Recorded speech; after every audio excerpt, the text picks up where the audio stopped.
Warning. The Pop Punk Book Club features heavily biased opinions and unapologetically wild takes performed either by professionals or under the supervision of professionals to ensure the safety of performers and animals alike. We may sound confident, but our views are based entirely on personal feelings. Accordingly, the PPBC and the producers must insist that everyone attempt to recreate and reenact these stunts and activities. Join us at poppunkbookclub.com. Have you ever seen Three Ninjas, the movie from like the 90s? No. You never saw Three Ninjas?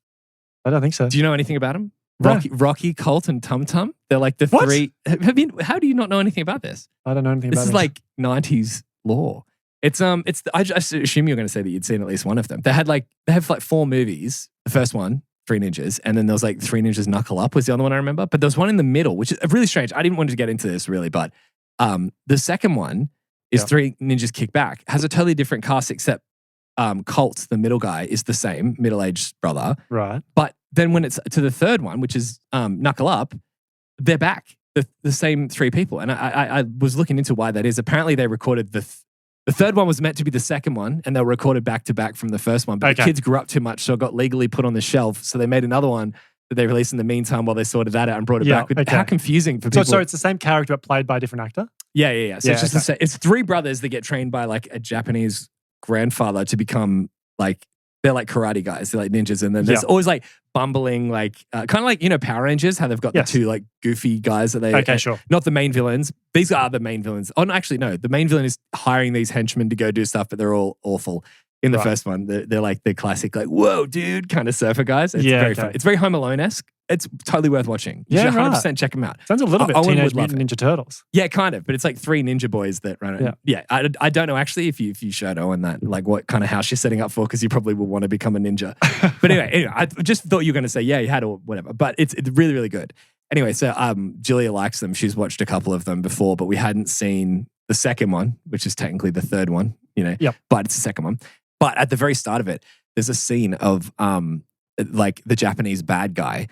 There's a lot of like, obviously there's a lot of karate and like, and it's some different forms of martial arts, like kung fu, that kind of stuff. And this guy is dressed in full black, like a ninja in Japan somewhere. And it shows him running through, I don't know, I wasn't really paying that much attention. I think it was like a museum.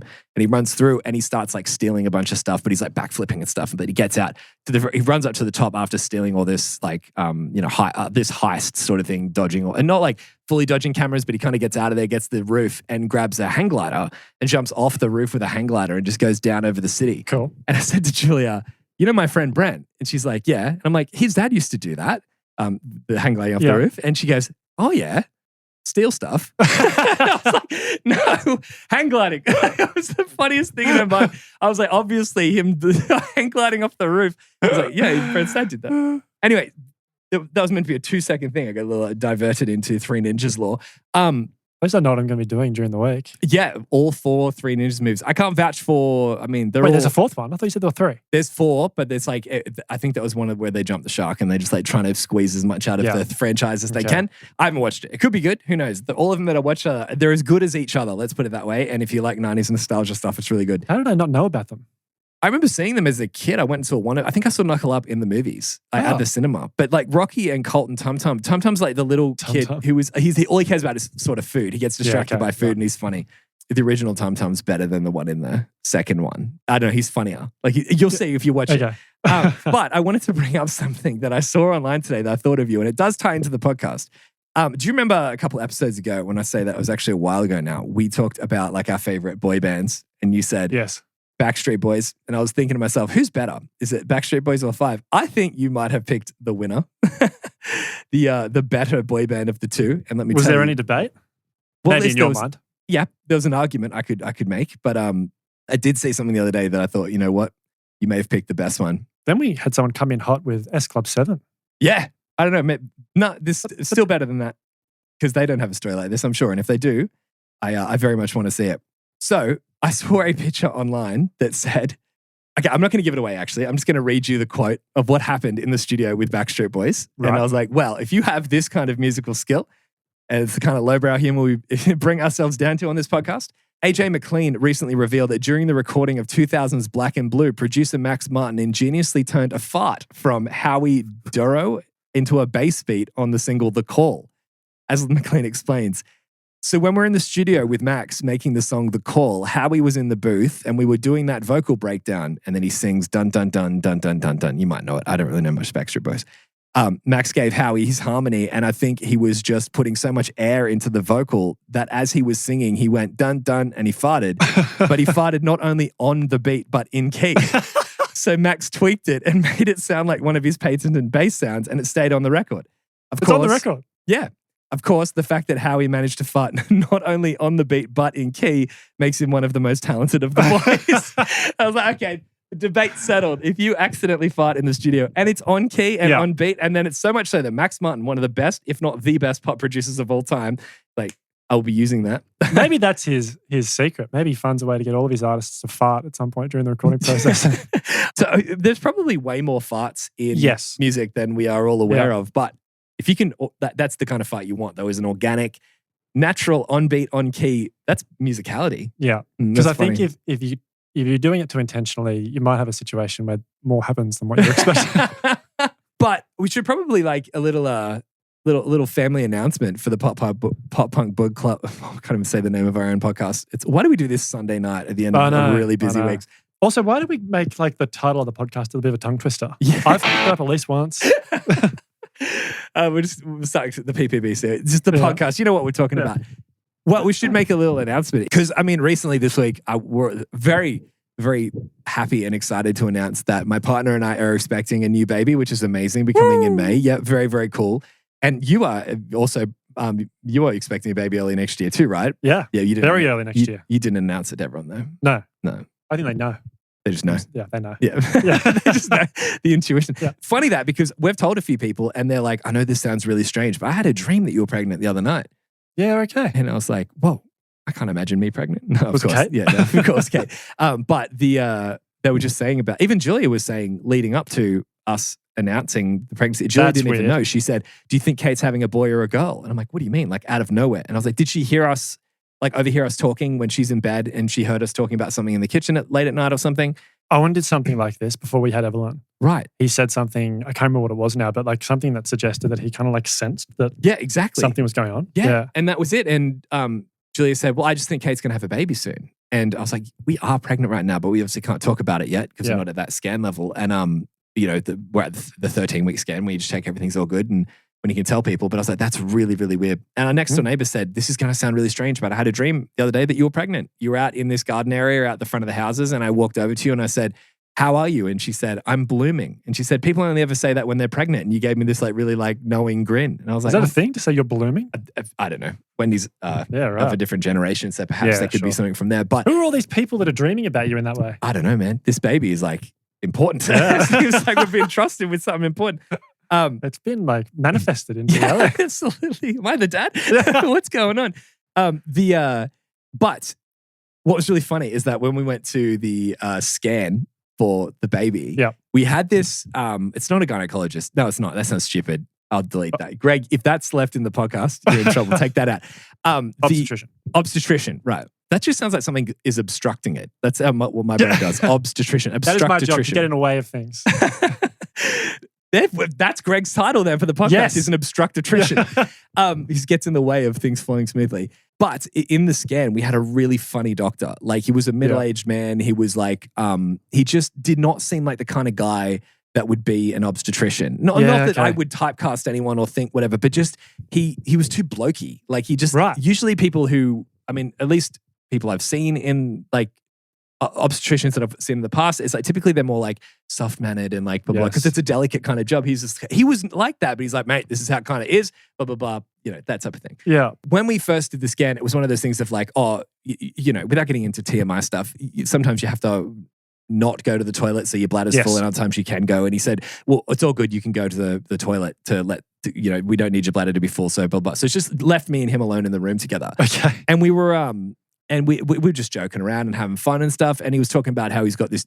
I said, what's that watch you're wearing? And he was talking about, it's a piece of shit. We bought it online, doesn't work, blah, blah. I'm not going to go into all of it, but we were like bantering, back and forth, laughing, having a good time. He was very funny. I was cracking up. I was making him laugh a little bit. So we were having so much fun.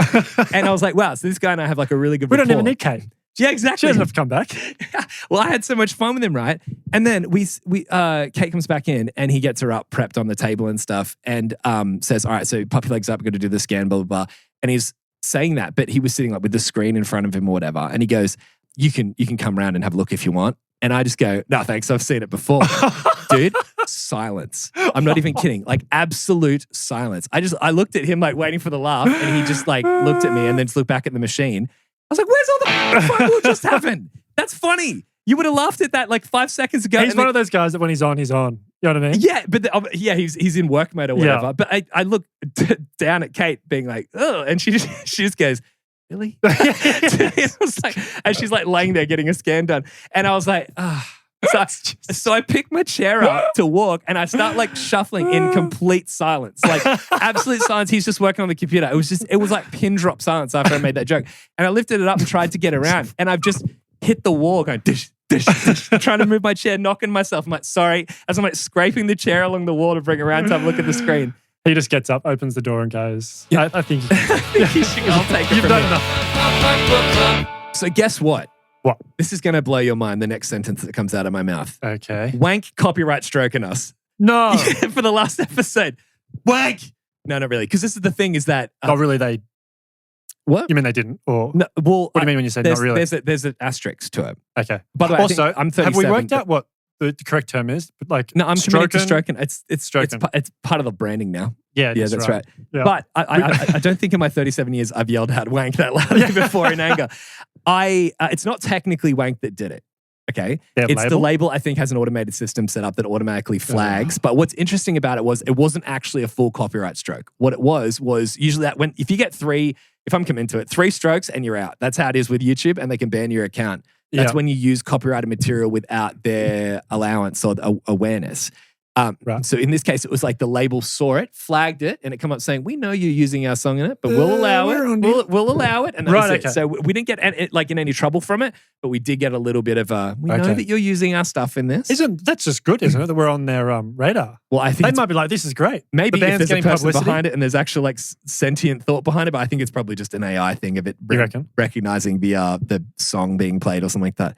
I'd like to think it's actually wank. Being like, we appreciate it, but just letting you know we saw it. No, it would probably be automated, but it was really funny when I was like, you bloody bastards. So what do we do then? Do we have to take that part out or? No, it's all fine. Because they say we allow that you're using it, but they're just letting us know that they know, like you didn't get one past us. Okay. But moving on from that, we have very much found, let me just tell everybody, Pop-Eth Punk is something that we were trialing and we don't know how hard to make it. When we first started doing Pop-Eth Punk, I'll just say this because last week's was really hard and nobody got it. And I even had one person say, like, thou not know what the fuck this song is. Like, because he had no idea.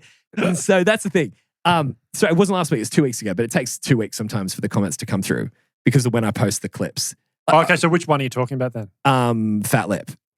Oh, right. So, that was fun. Not surprised. So the thing is that what's funny about it is that all you OGs that listen to this show, like when it comes out, this is old news to you because we've already had another Pop-Eth Punk since then. But I usually post the Pop-Eth Punk clips at the end of the week, which is like the way it comes out. It's like the end of the week that it releases, which means that the next episode comes out the next day and then we're filming the next episode. So like it's really like 2 episodes ago that it only just came out. Anyway, my point is that we were testing this and we're getting to the bottom of like, how hard do we make it? Because we had that discussion. Yes. Like, should we make it easy? But then that's kind of boring if you could just immediately go, oh, wow, that's obviously Damn It by Blink-182. It feels way more satisfying when you figure it out and it clicks because it's 100%. like the whole lyrics reveals itself to you and you go, of course it's this, and it makes so much sense. It's fun. But yeah, we're trialing it out. We're testing a few things. And yes, admittedly, the Fat Lip one was very hard, but we have refined the, because obviously we use ChatGPT to do it. We've refined the prompt a bit to, what? You use ChatGPT? You do it by hand? I do, yeah. Oh, I sit there assumed, with a quill. Yeah, I assumed that you used ChatGPT. I have been contacting Shakespeare himself, the descendants of Shakespeare, to rewrite it. Pop punk in the style of Shakespeare. That's legally binding. We need to have actual Shakespeare work on that. But no, so yeah, we've been testing it out, and from last week's was fun. That was Misery Business by Paramore. But that's pretty much the standard you'll get from here on out. But we have heard, not complaints, but we are aware that we probably went a bit too hard on some of them. Yeah, okay. But we're still mastering the art of picking the right song. That's true. It's really hard. Yeah, because it's like sometimes you pick a song and you're like, how many people would know this one? I think it's more sometimes you can pick a song that's actually quite well known, but it just doesn't translate as well. And then sometimes it's like you think it'll translate well, but like, for example, if the song title is in the lyrics somewhere, that you basically can't do it. Yeah, well, that's really hard, right? Because it's like you see so many people like with Q without the E get it immediately, and it's like, is that too easy? Like, I wouldn't be satisfied if I would love Pop with Punk if I saw it somewhere else and it wasn't on this show. Okay. But if I saw the Q without the E one, I personally would be like, I got that too quickly. It's fun, but then you're done with it. You know what I mean? It's not. I'm quietly confident that the one for this week is a good one. Okay. I think I've struck the right balance, stroking the right balance. Stroking the right. Hey, that's rude. If it's not in the copyright, like, what is it? The copyright context? That's so inappropriate. I might have to bleep that. But no, that's good. Yeah. All right. Good to get into it. Well, not so fast there. What? So, Greg sent me a little post during the week. Don't trust anything he says. Moving on. This is I actually paid him this week because he's actually fulfilled his. I paid him, yeah. Normally I don't. In what currency? It's not lawful tender. Let's just put it that way. Anyway, Greg sends me this link during the week, and it relates to the draft that we did. Probably a phishing link. You know what I mean? You've just been Some Saudi prince has now got access to my entire bank account. You're not getting a mic. He doesn't get a chance to redeem himself on this stuff. Who am I kidding? A Saudi prince doesn't need my bank account. Anyway, so it relates to the draft that we did of the best album openers of all time. Okay. Now, I know exactly why he sent this to you. Yeah. So you've I'm aware. quietly hidden this from me on Reddit. Yeah. Take me away. So you posted something on Reddit. I swept a pretty big thing under the rug. Yeah. You basically posted, hey, look, we did this draft. This was my team. This is my friend's team. These were the songs we picked in order. And I deliberately kept names off it. Team A and Team B. Yeah. And you basically put it out to the crowd. What do you think? Who won, basically? Yeah. Now, I haven't gone Remind through everyone what the picks were. All right. So Team A being Jayson. Yeah. In order. Understatement, Newfound Glory. Linoleum by NoFX. Morbid Stuff by Pup. Tell That Mick, Da Da Da by Fall Out Boy. And Carousel by Blink-182. Bangers. All of them. A lot of them. To be honest, I'm jealous of your list. I was going to say, if we're going to talk about this, that would have been my point. We both thought when we did the draft that I won that. I felt bad. I actually was like, I wiped the floor with you. I was like, actually, I wanted this to be kind of close, but like, man, I got all 5, not even bangers, like clangers. What's higher than bangers? I was so stoked with my picks. When you took Carousel, I was just like, oh, yeah, that was the final right hook. That was the knockout punch. Missing out on Morbid Stuff as well. Anyway, doesn't matter. Team B, me. Dumpweed by Blink. The Hell Song by Sum 41, Futures by Jimmy Eat World, Superman by Goldfinger, and Attractive Today by Motion City. Yes. Now, as I said, I personally think you picked the stronger bunch. Yes. But the crowd didn't. The crowd, the people, they want my list. Very much so. Yeah. Team B for me. I'll go Team B despite hating John Feldman. That's a bit harsh, but anyway. And also, I don't understand. But... Yeah. Dumpweed is one of the best pop punk openers of all time. You can't disagree with that. No, you can't, but maybe you could disagree with the fact that 2 of your picks aren't even pop punk, like Futures by Jimmy Eat World and Attractive Today by Motion City Soundtrack. Both of them aren't pop punk. We're not getting into that debate. Well, it's the best pop punk openers of all time. There's a time and a place, Jason. Team B's first 4 picks are some of the best pop punk songs ever written, period. Futures? Team B, admittedly, I don't even know number 5, but Dumpweed and Futures are rock solid openers. It just goes on and on.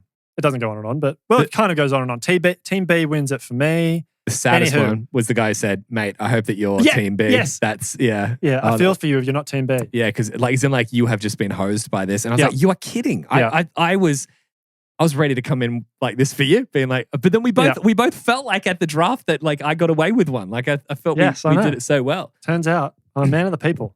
I don't know it, but I'm a man of the people. Well, this is also the thing. I personally think after reading that, and this is probably going to sound harsh if you're on Team B's side, I think a lot of the people that voted for that may not know all of the 5 songs that on my list. I don't know if they're actually aware. Oh, on your list. Yeah. So I think they look at it and go, oh, Superman. I love that one from Tony Hawk's Pro Skater. I know Futures by Jimmy. Well, that's a really good one too. You can't go past Dumpweed. Like stuff like that. Maybe they go, I know Understatement by Newfound Glory, but like, do they know Morbid Stuff? Do they know, like, obviously they probably know Carousel, but how many people, like, I don't know. I feel like the demographic on Reddit where I asked that are very much into later pop punk. Like I said, sorry, I didn't say anything. I saw today on Reddit, someone put up a thing of like, who are your top 5, who are the best pop punk bands of all time?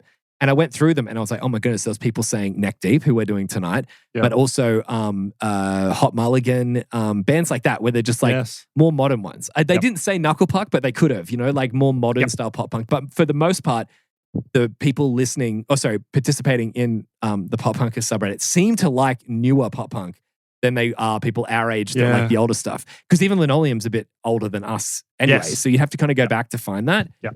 So I wonder if I asked it in a different demographic type platform, if the results would be different. But for now, I'm admitting like absolute defeat. I got smashed on that. These just sound like excuses to me. I think you just got... I think it was like 1 in 15 that actually agreed with me. I was really going through trying to find them, and they were like, one person said like Team A picks like 5 of the best like songs in the genre ever or something like that. I'm like, yeah, I agree with that, but like for the most part, it was like embarrassing.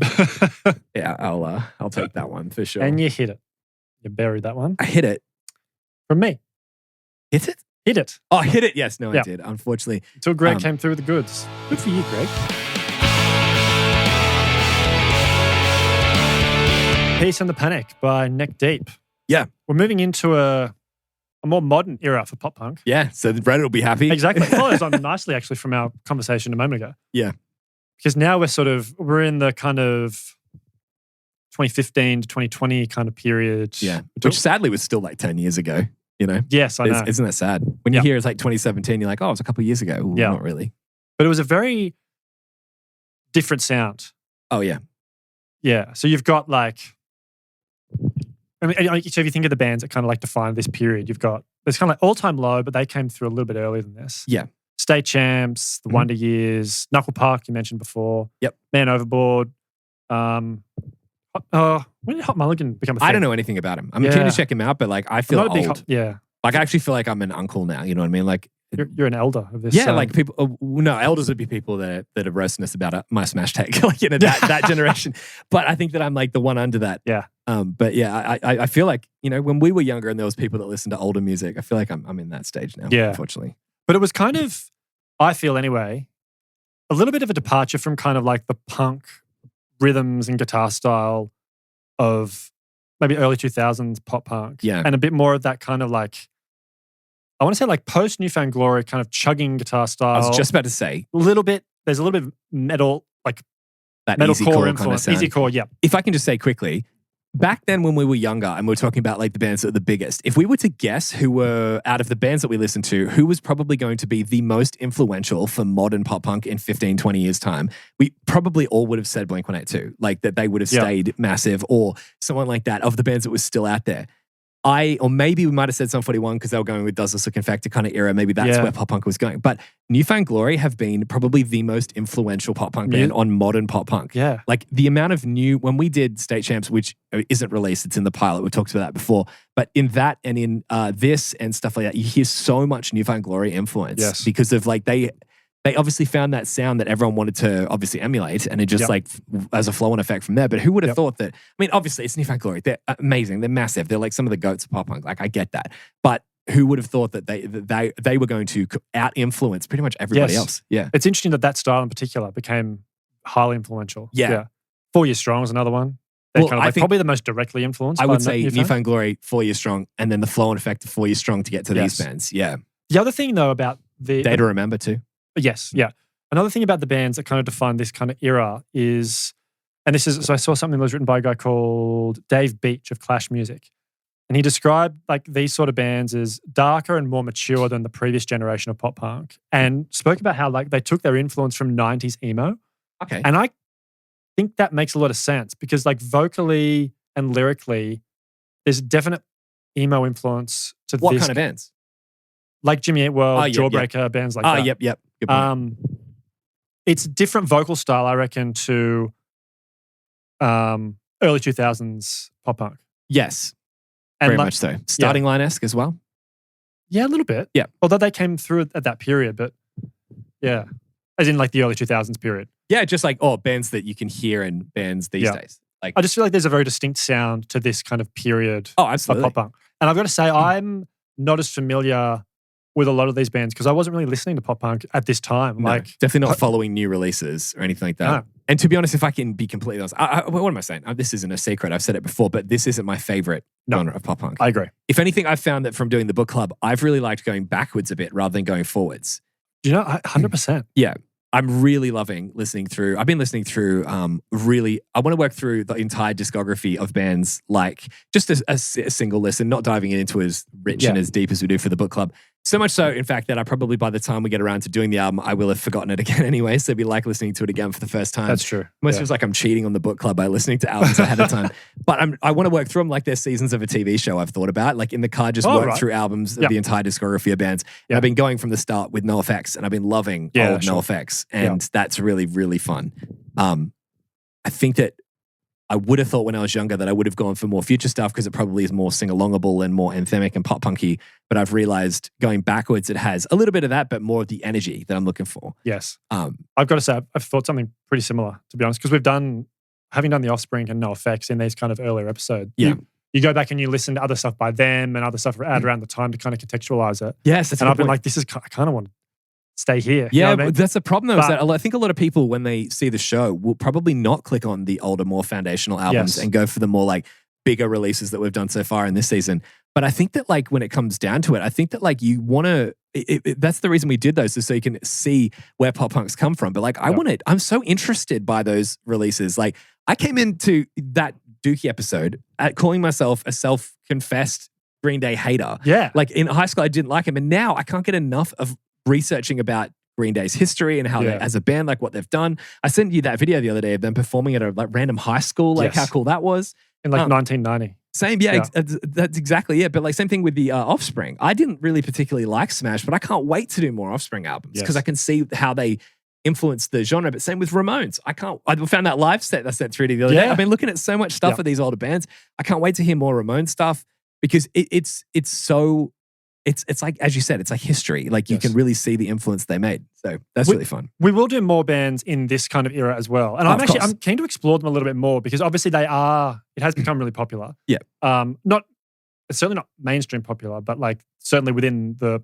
like fans of pop punk, a number of these like bands have become super popular. And I'm interested to explore it more to kind of understand a bit more about it. I think that's where the gems are, to be honest. I think we've in newer albums that like we have not heard of, we don't know the bands, we might find an album that we're like, whoa. Like when we were first throwing albums back and forth, we both found Pop through that. And also Turnstile. We had neither of us had heard either of them, and both of us love those bands now. Yeah. So I think that the gems are probably found in the modern era. Well, speaking of those bands, that's kind of like another era altogether. That's like the post-2020s era, which I actually enjoy more. Same, yeah. Because it's totally different to this era of pop punk, I think. Yeah.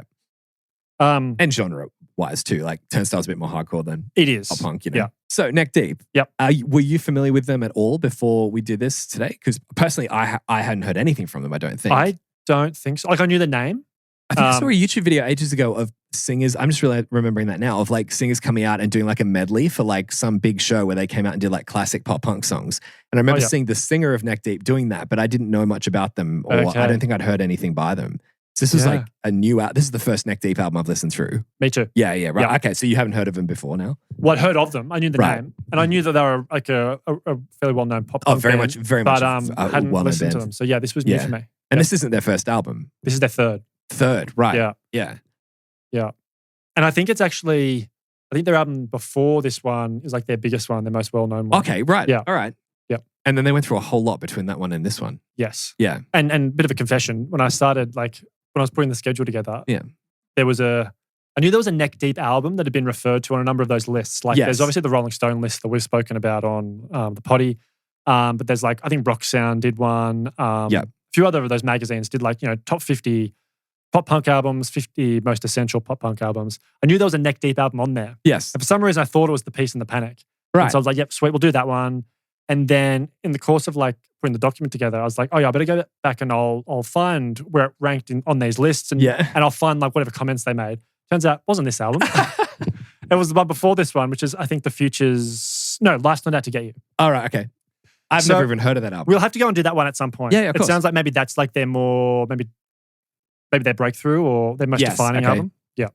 And this one, it sounds like stylistically and maybe like emotionally, they've taken a little bit of a turn with this one. Like, it's got a bit heavier. Yeah, because they both lost two members lost their fathers, right? And also, there was a friend as well. Yeah, it sounds like they lost a friend. I'm not sure whether it was shortly before this album or whether that's something they're reflecting on happened before, but they definitely talk about death a lot in this very album. much wrestling with death and the afterlife and God and like essentially like inner theology toward like your belief structure, I guess. Like there's a lot of that in this album. Yeah. This album has so many singles. Like when I saw it on the front on the document, it's like there's like 5 or 6 singles. We don't usually see that. So I like knowing that when we're listening to the songs, being like, which ones did they push as the singles? And I found that I just kept highlighting. It's always interesting to think about like what a band picks as the lead single as well, because I guess that's what you want to kind of showcase as being the most widely funnelable into the album. Yeah. I guess you want to be able to say like this is the best statement about what this album is. Yes. And the 2 songs they picked are Where Do We Go When We Go, which is the closing song on the album. Yeah. And Happy Judgment Day. Yeah. Which is the second track, I think. Second track, yeah.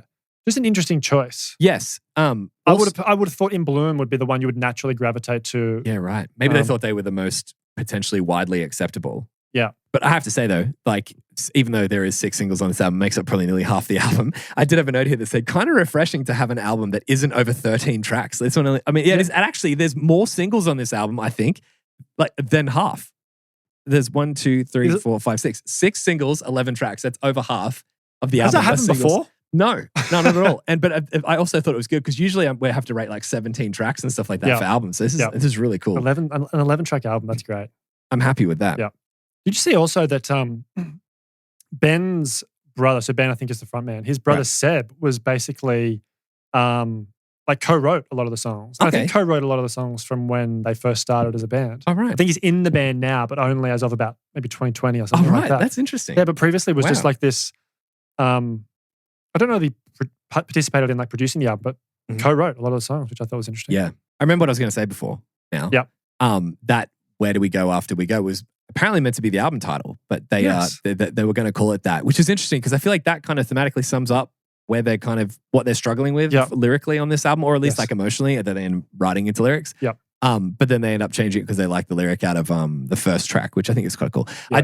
I did like that back in the day when the album title was in the lyrics of a song, because and usually it's not the single. It's like just, I mean, then you got to flip a coin. You might hit a single for this album, but so it's not really that big of a deal here. But you'd find like some random song, like in Commit This to Memory, for example, it was Hangman, like a song toward the back of the album. It's but when you hear it, you're like, they said the thing. Yeah, so Take Back Sunday do it pretty much on every album. Yes, that's right. It's hard once you write an album to be like, how do I come up with a title that is encapsulating of all this stuff? But I do like the idea of pulling it from lyrics. But I think if you have a good title, you run with the title. But if you have to come up with one, I think it's easier and more like on brand emotionally to pull it out of the lyrics, because you just have a bunch of options. There's no like choice overload there. And I think the Peace and the Panic is a good one too, because they talk about the two sides of the coin. Yeah. So, yeah. Took the words right out of your mouth.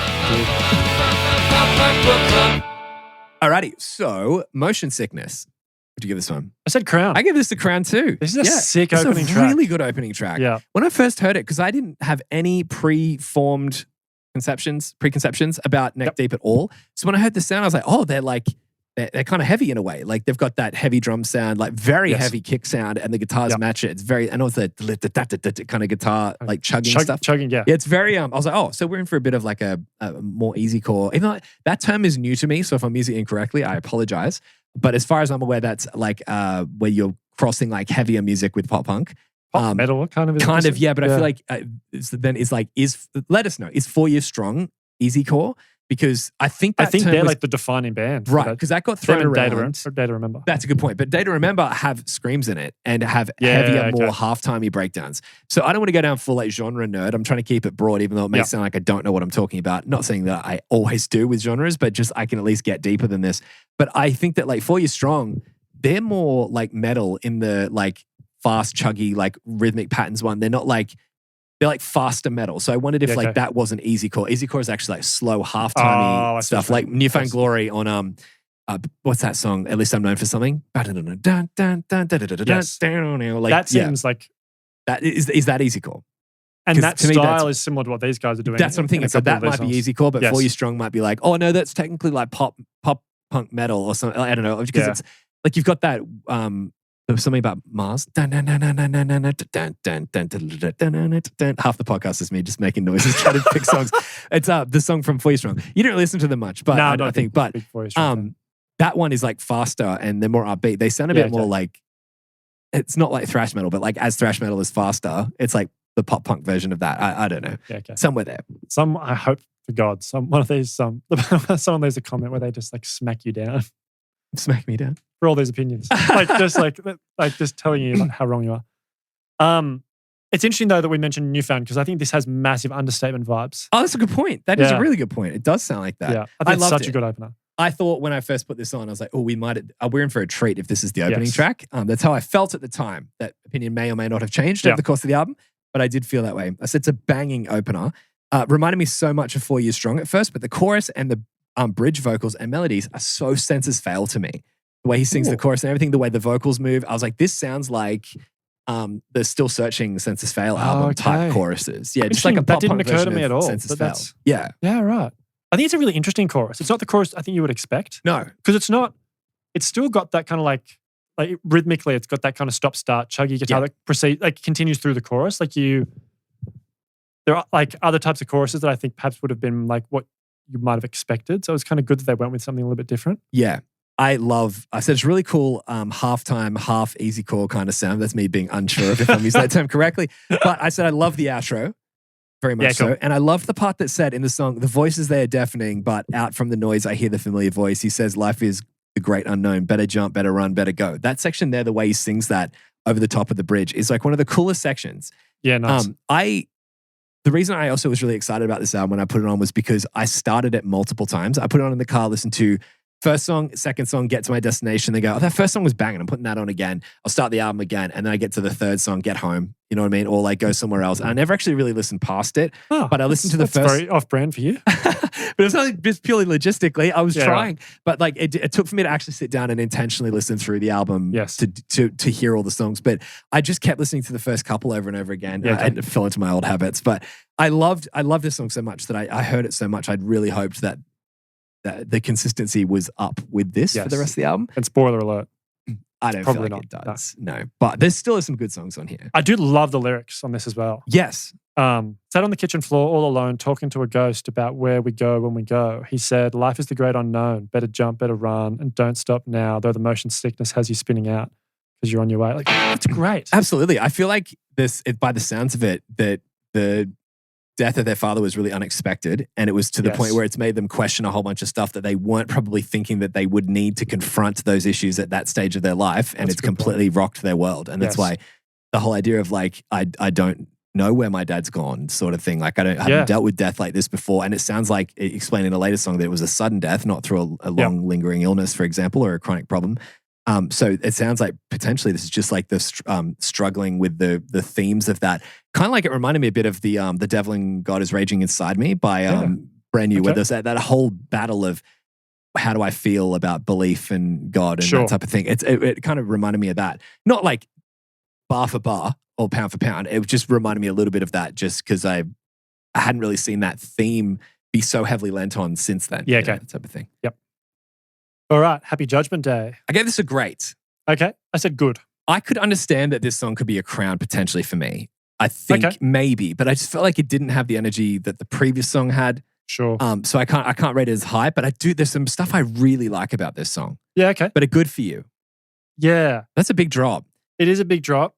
So I really like the way it starts. I think the guitar work at the start is really interesting. One of my favorite things on this album is that chord progression, how it goes down, down, like how it's the minor-y thing that it does. Yeah, right. With the drums. I really like that. Yeah. I really like that. Yeah, yeah. And it's more of that like chugging guitar rhythm stuff. I just thought, I quite like the verses. I think the verses are really good. For me, the chorus was just a little bit, just felt a little bit flat. Yeah. And I don't know, this is obviously a little bit more of a political song. Yes. And I find it really interesting to compare it to the political songs we were talking about on the NoFX album. I have a note here, specifically the second verse reminds me of Franco and American. It has a list like lyrics moving through the politics of like how they see the world's position and their take on the position of the world. Well, I was going to say, like Fat Mike, we spoke about this on that episode, but like he has this like really specific way of writing lyrics that are somehow like they're super specific, but they also like apply to broader themes. Right. And I think you spoke about on that episode like how good of a storyteller he is. Yeah, it's very immersive. And it gives his lyrics like... So Fat Mike's raised the bar too high for you now. Yeah, he has. Okay. Because he gives the lyrics like there's real like substance and weight to what he's talking about. And I kind of just feel like these lyrics for me didn't hit that because they're just a little bit too general. You're right. I think that with NoFX lyrics, people could hear that and think NoFX, like Fat Mike's just having jabs, with his lyrics. These lyrics are having jabs, but you're right. There's so much more depth and substance to Fat Mike's stuff that it may appear like he's having jabs, but there's deeper statements there. Yeah. I feel like this is just having a jabs at the position of the world. Like there's not as much depth. It came across to me as like a little bit cliched. Okay.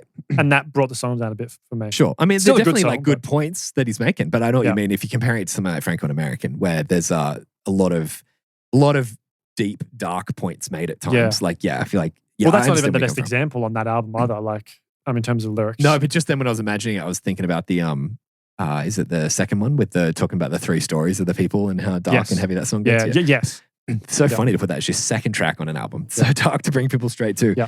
I did really like the second verse.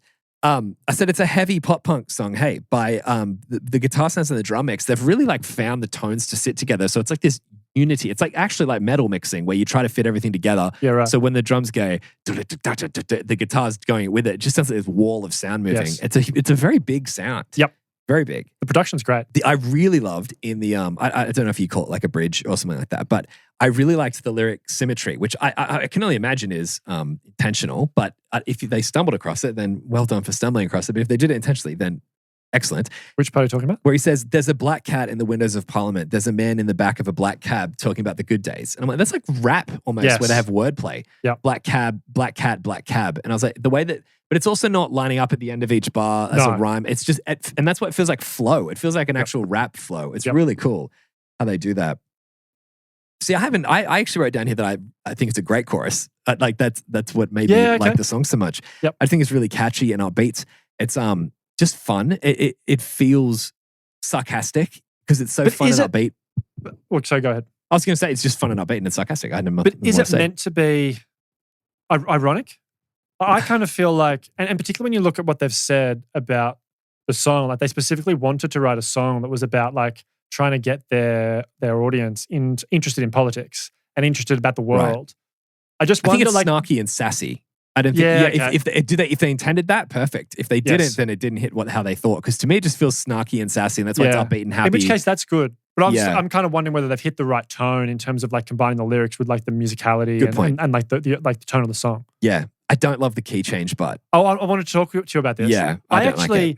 Like a key change can be like super on the nose. Yeah. But I quite like it for this song because it gives it a real boost that I think the song otherwise wouldn't have had. If it went back to the chorus in its ordinary form, I just kind of feel like the song just would have lost momentum. Yeah. It gives the song another level. See, I feel like I disagree with that. And because I think that they've tried to use the key change to get a cheap way of injecting more. And that's what you're actually saying they're doing. It's injecting energy into the song. Yeah, yes. But I think they're doing it. I thought they already felt like they had the energy and they've just done that to add more energy and it felt like it was just a little bit unnecessary. It's like a bit of a cheap tactic in my opinion. It just felt a bit cheap. Are you a fan of key changes generally?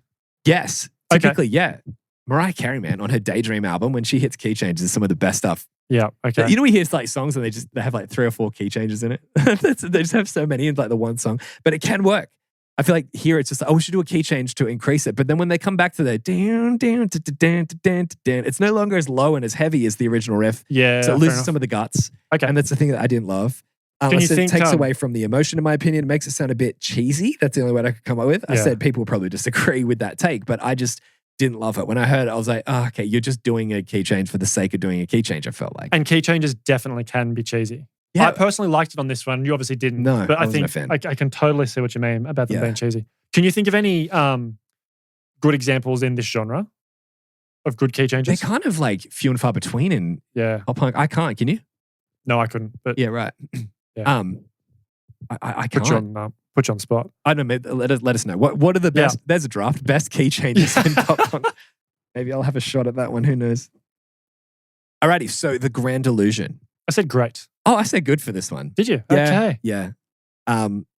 it sounds so much. I wrote at this when I was writing my notes. Yeah. I had been listening to this song and I'm like, it sounds so much like a band. Do you remember when I did that when I ended up being like Funeral for a Friend? And I was like, I had like scribbled, yes. like, what is this song? And we worked it out live on the podcast. That's right. Yeah. Thankfully, I worked it out ahead of time. I said the end of this chorus, the part where he says, "I'd rather be anyone else but me." It sounds so much like a band.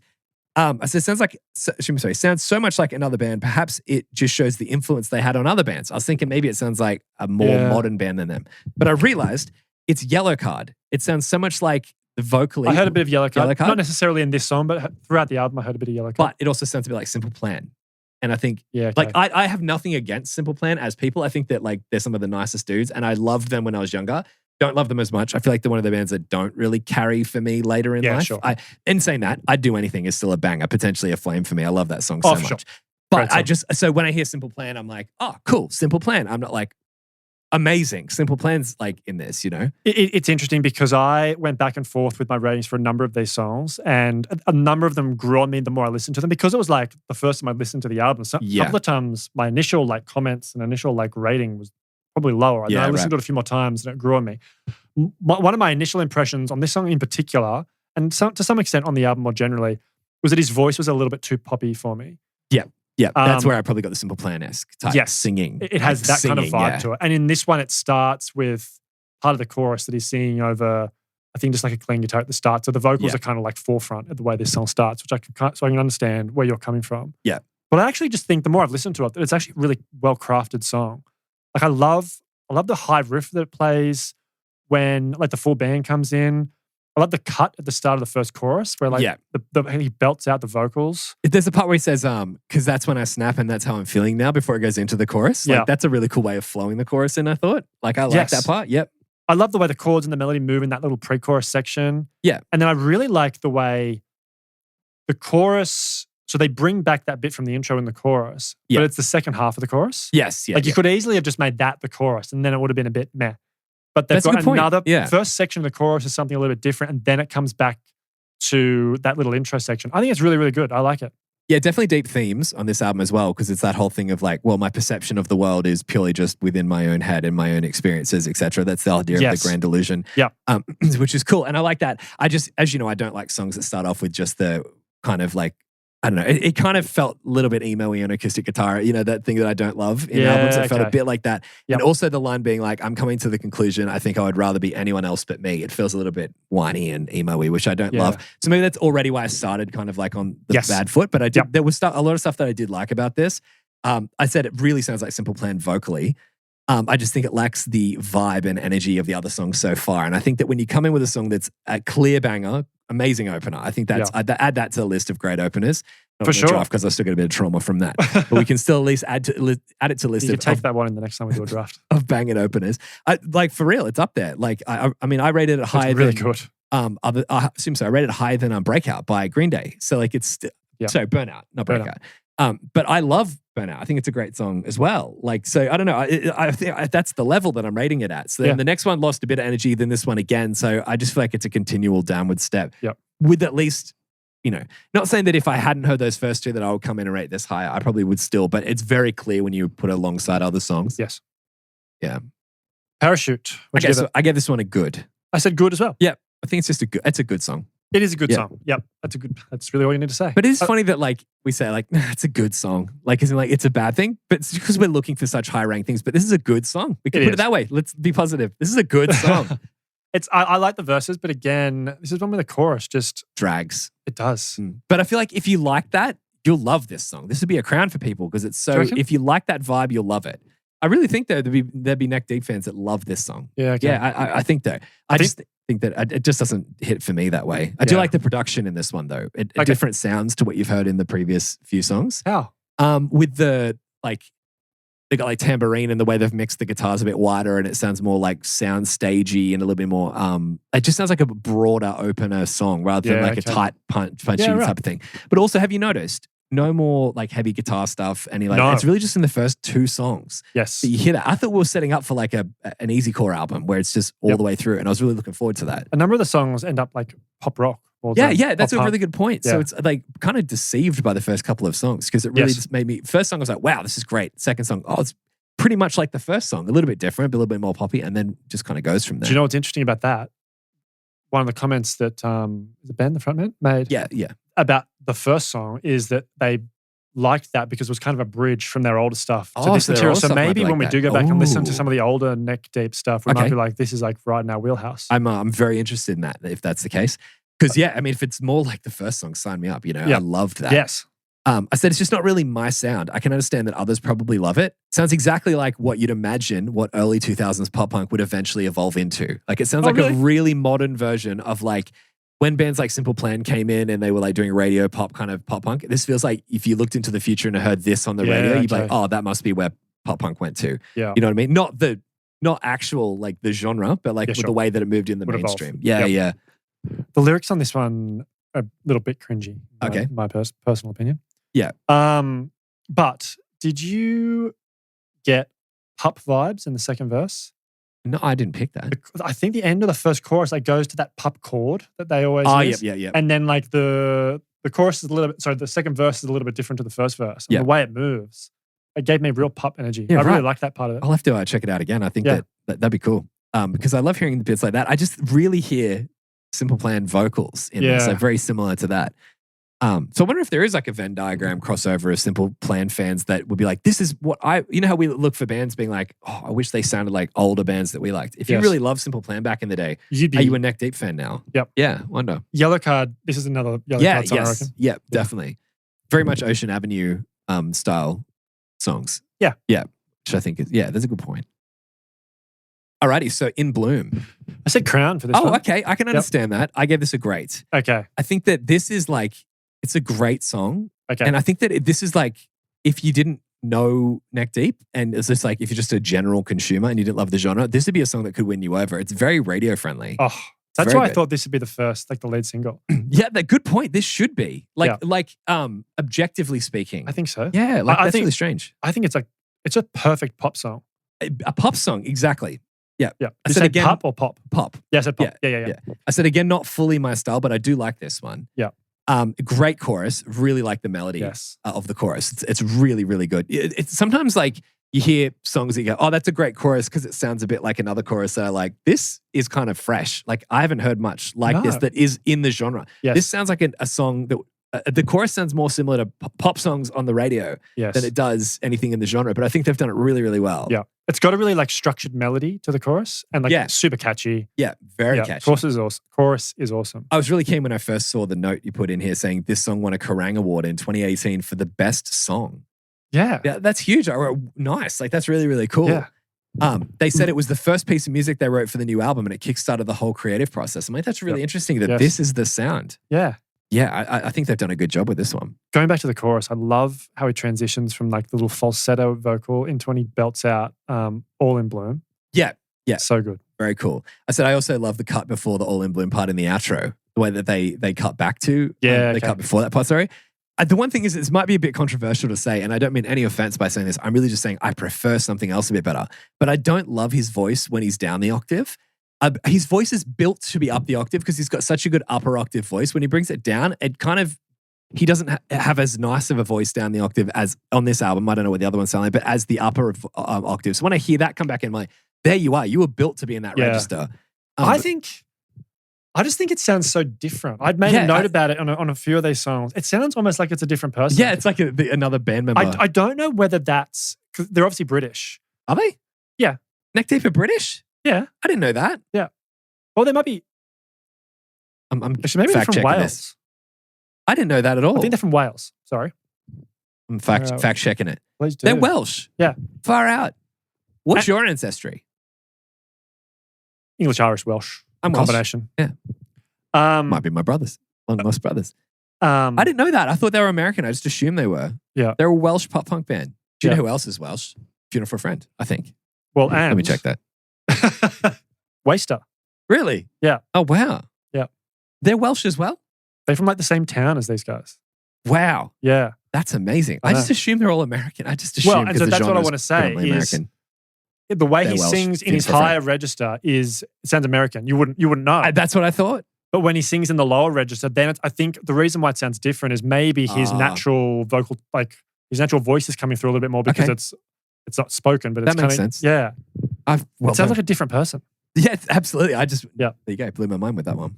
One last thing I have to say is that I really think it's a cool guitar solo riff thing in the bridge, which I don't particularly love guitar solos in this genre. Like I love guitar solos, but I don't think they work a lot of the times in pop punk. Is this the one that's almost like a little bit bluesy? No, it's the more like progressive-y kind of thing. But yeah, they do a lot of good work with guitars. I know one of the previous songs, maybe the last one, they do a really cool lead riffy thing in the bridge too. Maybe that's the one I'm thinking of. Yeah, very solo happy kind of guitarist. Yeah. Let me put one in, boys. Don't Wait. Featuring you. Featuring Sam. This is me. So don't rate it low. I gave this a good. So did I. Yeah, okay. I thought you might be like, what? But I think it's a good song. I was not sure. So for the last one, I wasn't expecting you to rate it as highly as I did. But with this one, I thought you would rate it higher than me. Thought it might be a little bit more in your zone. I agree. Like, I think so. It's very different sounding to the other ones. Like, it's certainly darker. Totally different in energy. Yeah. Totally different sound. I said there's lots of political and psychological positioning messaging on this album, and this is like a good example of that. The vocals, the guest vocalist, Sam Carter, is the frontman of Architects. Yes. And Architects is a really cool band. I haven't heard a lot of them. I've heard a bit of them, but like I was like, what a cool crossover. Like Neck Deep and Architects. And I'm not a big screaming fan. I like this screamer. I think he has an amazing voice in the bridge. Yeah. That bridge section is rad. Yeah. I love that. But I feel like you have to sit through the whole song to get to the best part. Yeah. In my opinion, I think he really carries that. I feel like the song drags a little bit for me, just a little bit. The verses and the pre-chorus are like my favorite part of the song. The chorus falls flat again. Like it's yeah. I don't personally love it a lot, but I think I still think it's a good song. By the way, all I'm saying is the reason why I don't think it's a crown. Like that's why I speak that way about this, like good songs. But I said the Architect's vocalist is so good. He sounds so big and heavy, and I think that's maybe why you thought that might be in my wheelhouse a bit, because that section, if the whole song was kind of like that, I'd love it. Yeah, it feels like they've written a different kind of sounding song, and they're like, let's bring in the Architect's vocalist and have a really big bridge, and he's like really not carried the song, because it's a good song. Like even without him, it's a good song. I just doesn't have the energy, or I don't love it. For that reason, I don't love it as much as I did the opening track, you know? What did you think of like the vocal style on this one? Because it's a bit more like yelly, almost like kind of gives me Thursday sort of vibes. That's a good point. I haven't listened to Thursday in way too long. I'm really keen to go check them out again, to be honest. I used to love them in high school. Yeah. I said the last chorus, because they introduced him as a screaming vocalist, he comes back in the last chorus. It's immediately like mid-2000s screamo. Where there's like the clean singing and the scream. I was like, wow, it takes me back to like emo shows or like screamo shows, you know what I mean? A bit like bands like that, seeing them like local bands and that. It was such an interesting, it was a fun little trip down memory lane, to be honest. One of my notes is, or a question, does this fit the tone of the rest of the album? No, but I think that they were trying to do something like as you go, let's put an acoustic song in, like let's put a heavy song in, you know. But I mean, obviously, like variety and contrast is good. I just wonder whether this is too much. Yeah, I don't know. Maybe the opportunity was there. I'm not sure. Like maybe, like I agree, it's a good song. Yeah, but maybe the opportunity was there for the collaboration, and they're like, let's write something for that. Yeah, and that'd be really cool if we could do that. Because I mean, the crossover is interesting at the absolute least, at the minimum. You know, like you want to check it out purely just to hear what does that sound like. Yeah. Critical mistake. I gave this one a great. Oh, yeah. Okay, I said fine. Oh, fine. Divergence. Wow, that's crazy. Yeah. It's such a catchy chorus. Yeah, my favorite parts of the song are the verse and the pre-chorus again. Really? Dun, dun, dun, dun, dun. It's catchy. Do you think it has Offspring vibes, that verse? Oh, yeah, because it's got the acoustic. Yeah. It's funny at the start where it has you have 16 new messages and then the goal at talking about it. I like that part. You do? That's good. I said it's a bit deeper than Funeral for a Friend's hello. You know, with the same type of thing with the phone call. It's so long because it's like, why do I even bother you calling you? I've called you 16 times today, and she's like so mad about it. Yeah. But that's an American accent, right? That girl, that's not a Welsh accent. I thought that it sounded like a British accent to me. Really? Oh, maybe I'm just like totally hearing past the accent. I said it's such an interesting tone of the electric guitars over the acoustic guitar in the verse. It made it sound, you heard the Offspring in that, but it made it sound like a totally different song to the rest of the album in like a good energy shift. Some of them we're talking about, like the previous song, is that necessary with that shift? But this one feels like within their bubble, they're moving in a good direction. And I think also there's a number of songs that are similar in that way. Like this again is a bit more of a pop rock type song, I think. And there's a few songs that fit with that. And so it doesn't feel like an outlier. Like it feels like just good contrast that works within the album. Yeah, not saying that people can't experiment on albums. You know what I mean? But it's like where it makes sense. Where it makes sense. Yeah. I said they picked so many singles for this album, but I think this is one of the best suited for like a pop single. Like it's just got a catchy chorus, catchy verses. It just seems like it's a very non-offensive kind of song, or like that people could just like. That's why I kind of gave it a fine. I was like, yeah, it's fine. Like That's a good point. It didn't hit you in the emotions, and all of this is just emotional rating. It's not saying if you were to be like. If we were to rate the songs as, is this an objectively good song? Our ratings would be totally different. I'd be like, yes, I could see, and I say that all the time, I could see that people would love this song. That means that if I was rating it objectively, I'd rate it higher. But we're not doing that. We're finding our own personal songs. And personally, if it doesn't hit, it doesn't hit. I just said it was a great chorus. Was this one of the singles? No. Isn't that interesting? They did 6 on this album, and this is one of them that I feel like was should have been one. Yeah. Alrighty, so Wish You Were Here. So this is one where I think I went back and forth the most. Oh, okay. Like at one point, one of my notes was, I feel like this could either be a good or a flame. Oh, for good to flame. That's unprecedented on this podcast. We usually go great to flame. Yeah. Like good to flame. In the end, I've landed with great. Okay. That's where I've ultimately landed. Great. But like, well, not fully, not a compromise, but maybe I just listened to it a little bit more, got a bit more clarity the more I listened to it. A good or a flame? I'll explain why. Yeah. But, so what did you? Good. You said good. Yeah. Okay. I kind of thought you would. Yeah. I didn't think it was your type of song. I'm learning more and more through you what my type of song is. Because you're just like, I don't think this is your type of song. I'm like, okay, mental note. Like finding myself through your eyes. It's like we're in an abusive relationship where I order for you at a restaurant. He'll gaslighting me into my own music taste. Oh, that's funny. I don't eat seafood, by the way. You do now. You do now, baby. So musically, I don't think it's particularly original. And the lyrics at times are a little on the cringy side. I think, though, that this is like A10 from Millencolin, where it's clearly about something deep, and I feel like I have to tread lightly with me saying that I don't love the song. The ballad by Millencolin? No, A10. You remember the one where it was about the mother passing away, and it's about, not the ballad about the kid being bullied. There's that song that we're talking about on Penny Bridge Pioneers about the, it sounds like someone's mother's passed away, and he's saying like, I'm going to be here for you sort of thing. And I was saying about, I know that for some people this song will be a flame because of the lyrical content. Yep. Maybe they've gone through something similar. That's exactly why I think this could easily be a flame. Yeah. And the reason why I think it's still a great song is because it's obviously like they've had a really tragic experience. Yeah. And that informs what they're talking about on the song, and that gives it more substance. And and if you've been through something similar, you would be like, "This is such a moving song." Absolutely, and I think it's a great song. Like, yes, it's a really well written song, and like it's really emotive. It's just, I think it's just a little too like I've heard this before. Yes, that's a good point. Yeah, it's Which for some people they could argue that's why it's great. So better than great is because it's familiar and it's comforting and it's like not anything that's pushing people because they're just trying to deliver the story and the lyrics. Yeah. There's so many lyrics in this one compared to some of the other songs, especially next to the Ramones, which is like it's like 4 or 5. 1, 2, 3, 4. We probably just said one more sentence and then we're done with the lyrics on this song. We've got 4 or 5 Ramones songs. Actually, genuinely, there's probably about nearly 10 Ramones songs in this one. Yeah. 8 to 10, I would say. I was going to go through the Ramones album and try to work out what percentage of that album's lyrics are counting in, just to see what the percentage is. I said I probably would have loved this album if it came out 15-ish years earlier. It just doesn't hit the same for me now, but I can understand if people love this album because it's really well executed for what it is. Yes. I think that it's well executed. I think it's very well executed. And that's the thing with this show is that we deliberately rate in this way because we can give our personal hot takes. That's the whole point of it. We're not saying that like Neck Deep is a bad band or something like that. I know that they've done this so well and it's executed perfectly for what they are trying to do, or if not perfect, very close to it. So if you love Neck Deep, I can understand people saying, no, Neck Deep's one of my favorites, but that's the whole point of the book club is to come in being like, what resonates with you? I could say like my flames, people could come in and be like, one of my best mates were playing golf and Obvious by Blink came on and he skipped it. And when we talk about this is the best Blink song ever, he went, really? It's one of my least favorites. So that's the thing. That's one of your hottest takes though, that's a flame. I think it not only is it just a flame, I think it might be the best song Blink's ever written. I love that song so much. Yeah. Whatever.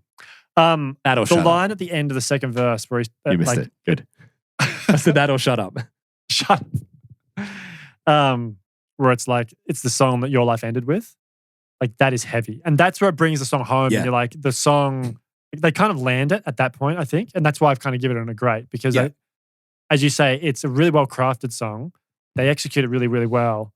It just kind of lacks just a bit of ingenuity, I think, in musicality. Yeah, I really like the lyric also at the end where he says, don't say you're in a better place. Of the idea of being like, we miss you so much here. Don't say you're happier without us. Like we want to know that you're, in that way, he's saying like, I want to know that you're missing me like I'm missing you. And it's that struggle with the separation of someone you love with death in the middle. It's like, where are you? How do I, I want to believe that you're okay, but I can't find it within myself to believe that there is an afterlife.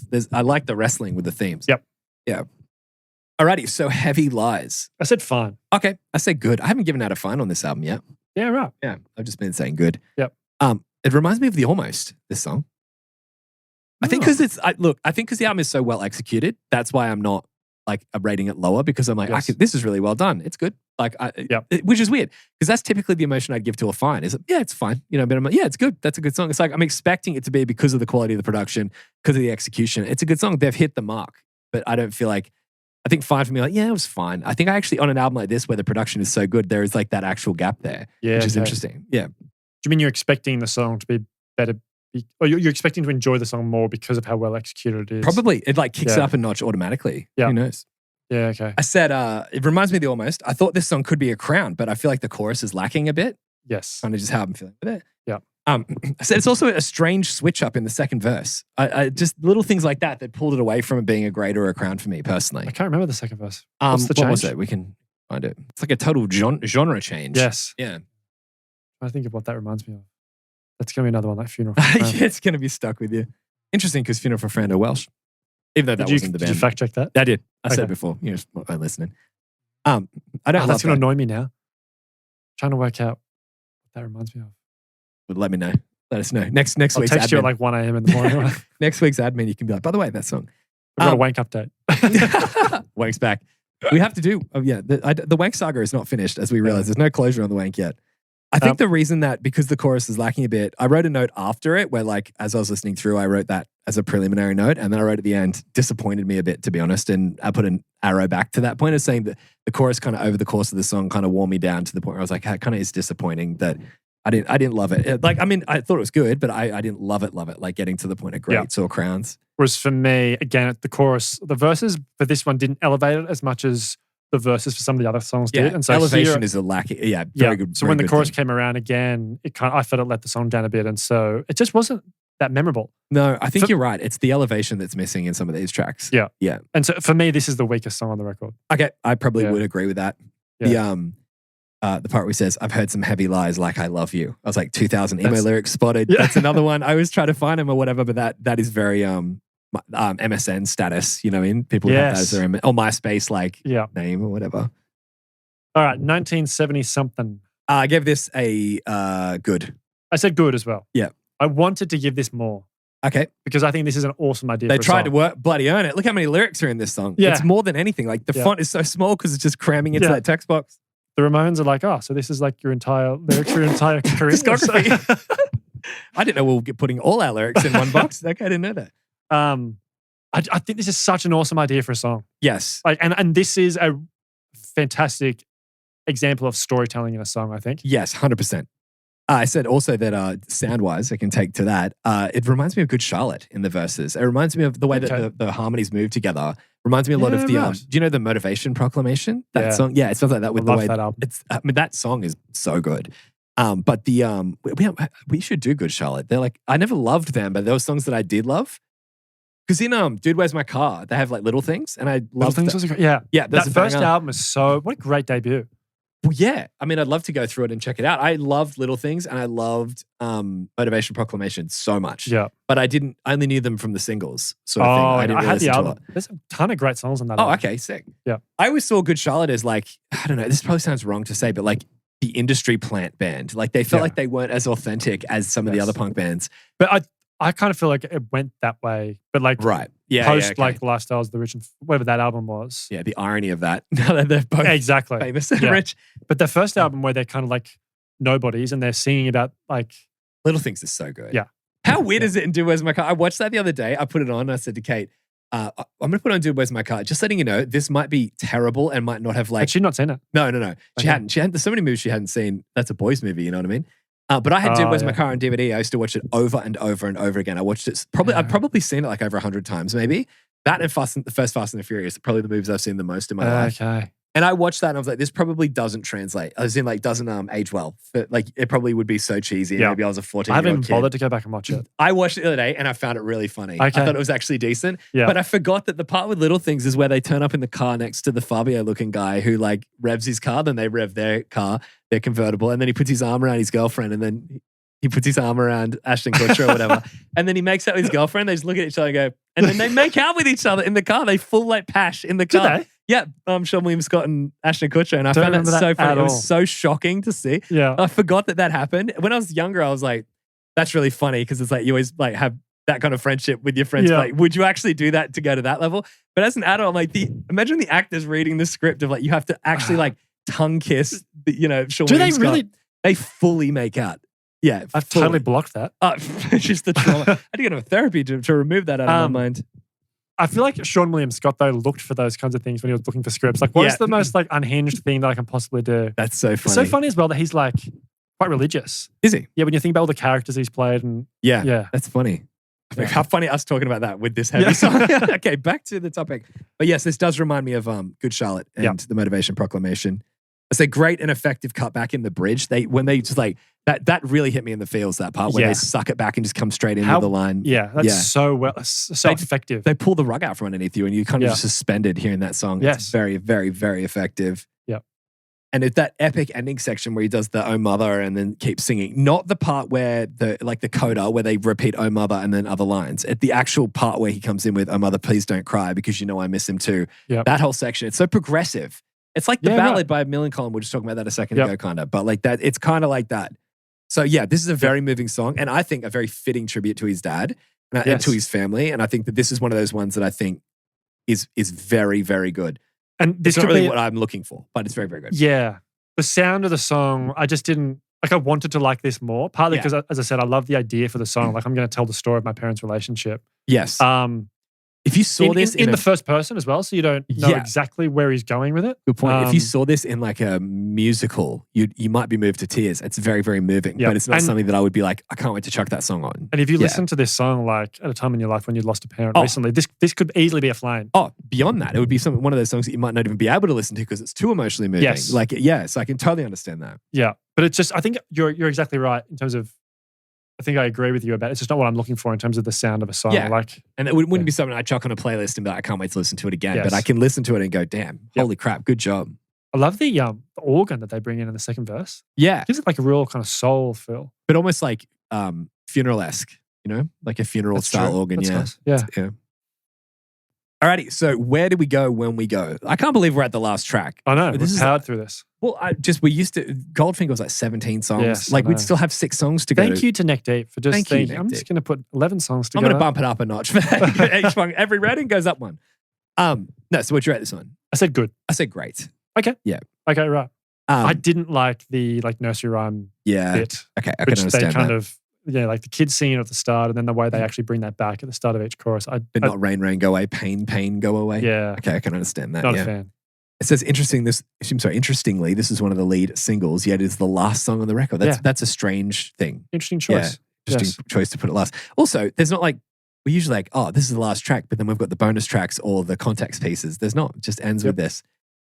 Probably because it's modern. It's also like 15 years later than when that was kind of maybe more trendy. That's a good point, yeah. I did love the guitar parts in the intro. This is one that kind of, for me, harkens back a little bit to the songs at the top of the album. Yeah. Like particularly the first song, where it's got like, I think it's got that like chugging guitar again and the not as much as I would have liked, but I can understand. Yeah, definitely it's there.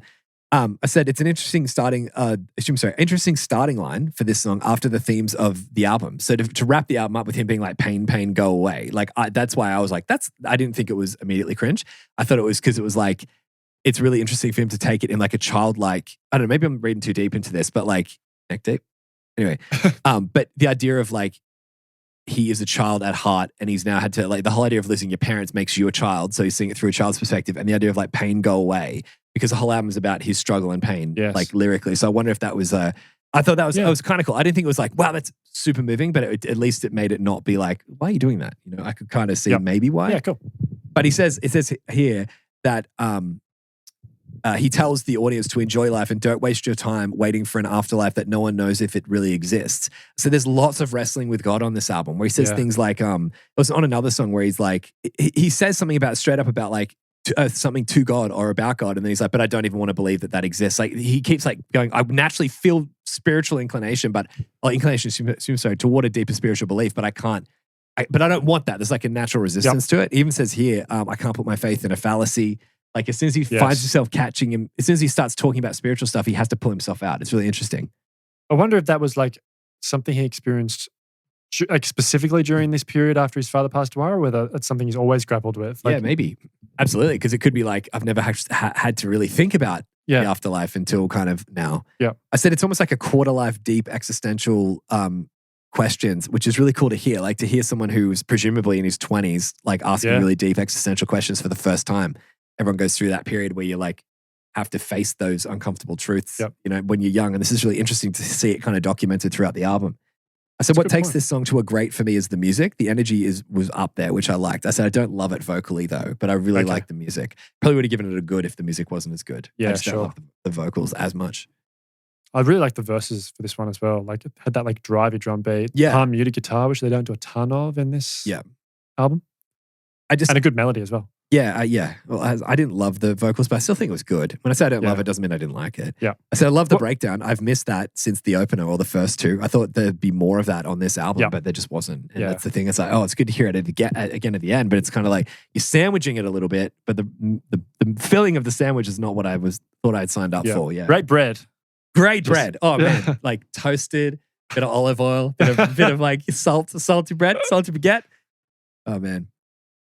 So that's it. That is the album done. What did you end up rating this one? My average came out at 4.3. Oh, that's not too far from mine. Mine was 4.54. 4.54. So that for me makes that a very, very low grade album for me. Very low grade. Okay. Yeah. For me, I have to add it to my list. Yeah. Does it bump off anything on yours? It does. It takes off Smash. Bumps off Smash. Oh, hang on. 1, 2, 3, 4, 5, 6, 7, 8, 9, 10. Yeah. So it bumps Smash off for me, and it is the lowest on my top 10. Underneath, Say It Like You Mean It. Yep. Which is 4.69. Whereas for me, it falls... Similar sounding album. Not the same, but similar. I can understand that the fan bases who love those albums might love both of them.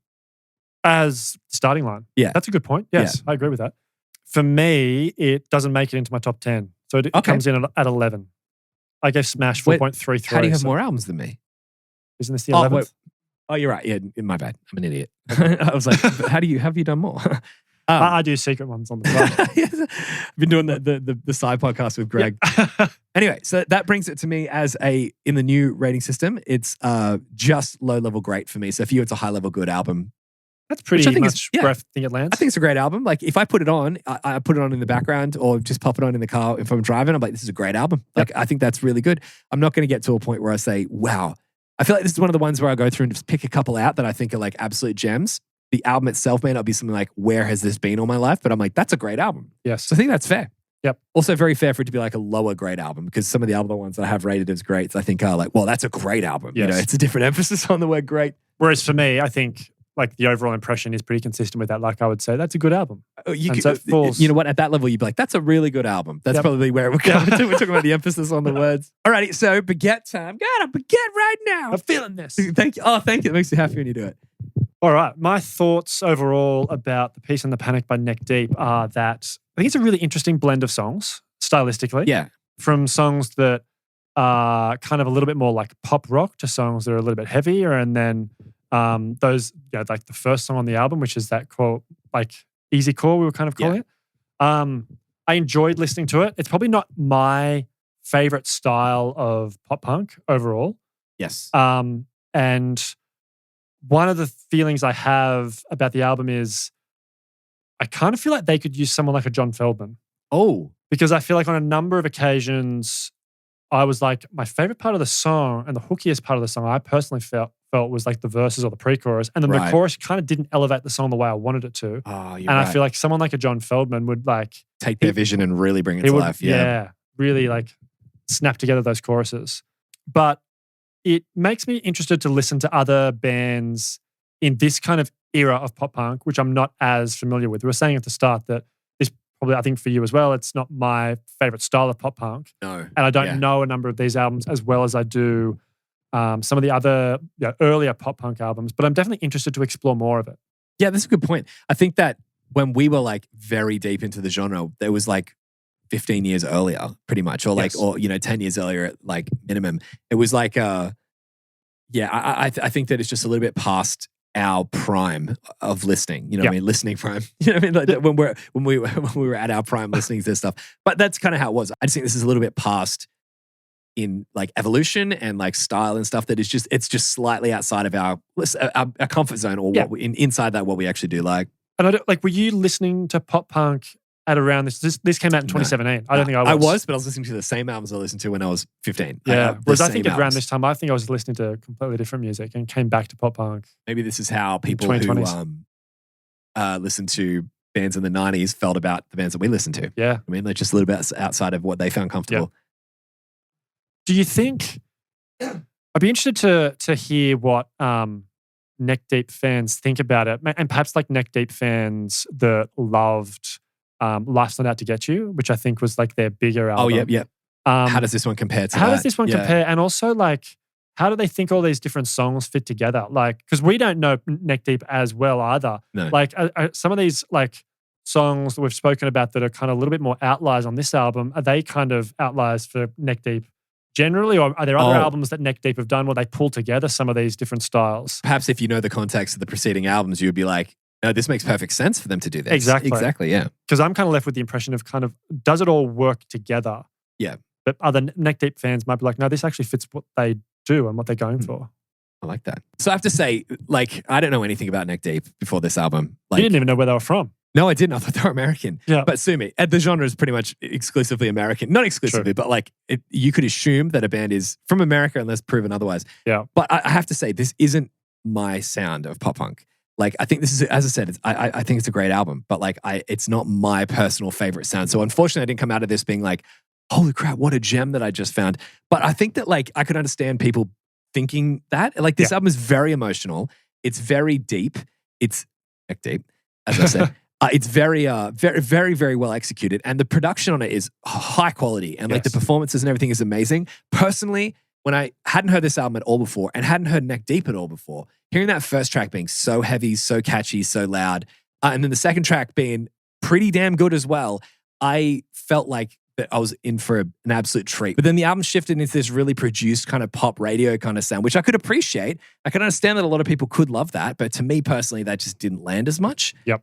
But I could understand that people being like, you know what, this is one of my favorite albums ever. But like you said a moment ago, I want to hear how Neck Deep fans feel about this compared to the other albums. Is this something that they go, they just keep getting better and like, oh, maybe they even get better past this one. But like, is this better than their previous album? But, you know, you said the second album was the one that apparently led to a lot of their success. Like, maybe that's the better album. Like, who knows? Have we started with the wrong Neck Deep album? That would be my fault if we did that. But I honestly think when it comes down to it is that maybe I'm just getting a bit older. Like, maybe I'm just getting a bit old. Like, I might not just be connecting with the era like someone who got into pop punk around 2017 and be like, no, this was it back in the day. It was so good. And I'm like, oh, it's a bit, you know, I'm, you know, bit ahead of my time, so to speak, or whatever. And I'm more around the early 2000s pop punk era. I just feel like this is not outside of my comfort zone, but outside of my love bubble. We'll say with this for music that I absolutely love. It's just a bit outside of that. So I can appreciate it. I think it's great, but I just maybe, as I said, maybe there's, you know what? There's promise here that we could find something really good with Neck Deep. I don't want to dismiss the whole band, but again, I said it was a great album, but I just think that like I really want to find a gem that I've missed, and I don't think it's hit that mark, but it's definitely hit the great criteria. Well, I think I reckon we should do Life Isn't Out to Get You on our next season, and I reckon maybe that's where we'll find some of those gems. Very good. And you know what? Can audition essentially on the one season. If we like it, we'll try another one. Just keep going until we get a bad album, then they're out. And you know what? I'd love to get inside your love bubble. That sounds. Well, fortunately, we're wrapping up. So that's the thing when you have an 11-track album and you don't have to come up with thoughts for 17 songs. Like, this is going to be like one of the shortest episodes we've done. Also, though, you said like you're like, oh, are we a bit old? I like to think we're not old. But also pushing 40, by the way. Yeah, true. One of the reasons, though, why I don't think we are, well, chronologically we are old. Okay, the end. But I don't think we're just purely holding on to like a certain era of pop punk, because you and I both love the sort of way the genre has moved in like the post-2020 period. You're right. There is a lot of, we're looking for a specific thing that some bands still do. Yeah. And what bands are doing now is very different to early 2000s pop punk. Yes. Like it doesn't really sound like that at all. It's blending a whole lot of other different sorts of genres into it. So I just think, like for me personally, there was just like a style of pop punk between like 2013 and 2009, like that kind of era that was just a different sort of style. I personally don't love that period. Yeah. I didn't really like music that was out between like 2008 and 2014. I just thought that was a really gross period. Just music generally. Pretty much like even all the pop music and stuff, I feel sorry for like, even like Kate is like, oh, that's the era when I was going out in town or whatever. I'm like, it was just cheesy synth lines and like cheesy songs. I didn't like it. It's a era, to be honest. Oh, I'm not a huge fan. But that's it for this album. What are we doing next week? Because I know what next week's album is and I want to make a point about it. So I don't, what's an iconic, all right. We are doing Wasters Till the Wheels Fall Off. Remember we talked about that? Yeah. That's a band that I think like carries some of the energy, because I've heard that album like once or twice before, and I think that from what I've heard, maybe we'll see, and that's what the book club's here to do, is to prove whether that's true or not. That when you're talking about energy in songs, they're doing some of the stuff that I look for in pop punk music. So I'm really excited about doing that album next week. And again, we're in the kind of more modern era of pop punk. Yeah, so maybe that you're right. It's an energy thing. That's really motivating and exciting to hear, because it makes me think that we don't need to keep going for older albums. We could find something good in a more recent one, because we already have. I think we're going to find tons of good stuff. Yeah, I'm looking forward to it. Yeah. Alrighty, but that's it. Thank you so much for watching. Thank you so much for paying attention this far, you bloody quaffers. You know, we're going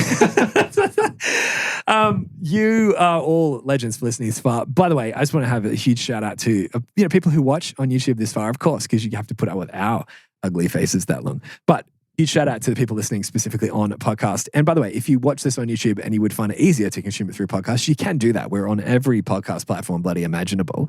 But thank you so much. And because we saw the other day that we got a little notification that the podcast is being listened to in 25 countries. I told Sam and he goes, I can't name 25 countries. I was like, neither. That's crazy. I want to know where all those countries are. I had a look. Which ones do you think it is? You can see them in the analytics. I saw some of them. It's like Bolivia. It's like, who in Bolivia is listening? If you're the listener in Bolivia, because I think there's only one, you can write in. But thank you so much for listening. It really, for real, means more to us than we could ever say. If there's an album that you want us to do in the book club, please do send it through you can send it through on any social media platform at Pop Punk Book Club, or to the email podcast@poppunkbookclub.com.